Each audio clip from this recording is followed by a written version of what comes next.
Hello बच्चों, आइए इस प्रश्न को देखते हैं।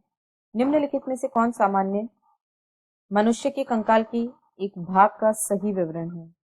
विकल्प ए, करोटी की पैराइटल अस्थि तथा टेम्पोरल अस्थि तंतुमय संधि द्वारा परस्पर जुड़ती हैं। विकल्प बी, एक्सिस प्रथम कशेरुक है जो ऑक्सीपिटल अस्थि कंद के साथ जुड़ती है। विकल्प सी, 9वीं तथा 10वीं जोड़ी की पसलियां मुक्त पसलियां कहलाती हैं। या विकल्प डी, ग्लिनॉइड गुहा एक गर्त है जिसमें जांघ की अस्थि जुड़ती है। इस प्रश्न की जो मुख्य अवधारणा है वह है तंतुमय संधि। यहाँ पर हम देखेंगे कि जो तंतुमय संधि होती है वह क्या है और इसके उदाहरण क्या हैं। तो तंतुमय संधि की यदि बात की जाए तो यह संधि जो होती है इसमें अस्थियों के अंतिम सिरे पर रेशेदार संयोजी ऊतक पाया जाता है।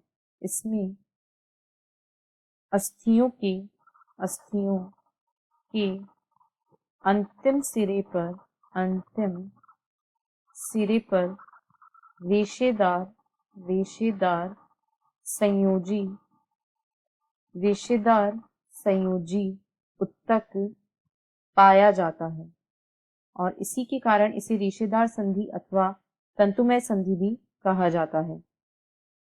संधिकारी अस्थियां यहाँ पर इतनी दृढ़ता से जुड़ी होती हैं कि इस प्रकार की संधि में कोई गति नहीं होती है। यदि उदाहरण की बात करें तो कपालीय अस्थियों के मध्य पाया जाने वाला सीवन, कपालीय अस्थियों के मध्य की जो संधियां होती हैं वे इसी प्रकार की होती हैं। कपालीय अस्थियां जैसे कि पैराइटल, टेम्पोरल आदि के मध्य जो संधि होती है, पैराइटल व टेम्पोरल अस्थियों के मध्य, पैराइटल व टेम्पोरल के मध्य पाई जाने वाली संधि इसी प्रकार की संधि का एक उदाहरण है। अब यदि हम विकल्पों को देखें तो विकल्प ए में कहा गया है करोटी की पैराइटल अस्थि तथा टेम्पोरल अस्थि तंतुमय संधि द्वारा परस्पर जुड़ी होती हैं, यह बिल्कुल सही है। बी में कहा गया है एक्सिस प्रथम कशेरुक है जो ऑक्सीपिटल अस्थिकंद के साथ जुड़ती है। तो एक्सिस जो है यह द्वितीय कशेरुक होती है। एटलस प्रथम कशेरुक है। एटलस जो है वह प्रथम कशेरुक है और यही ऑक्सीपिटल अस्थिकंदों के साथ में जुड़ती है, यानी यह गलत है। यदि पसलियों की बात करें तो जो प्रथम 7 जोड़ी पसलियां होती हैं वे सत्य पसलियां कहलाती हैं।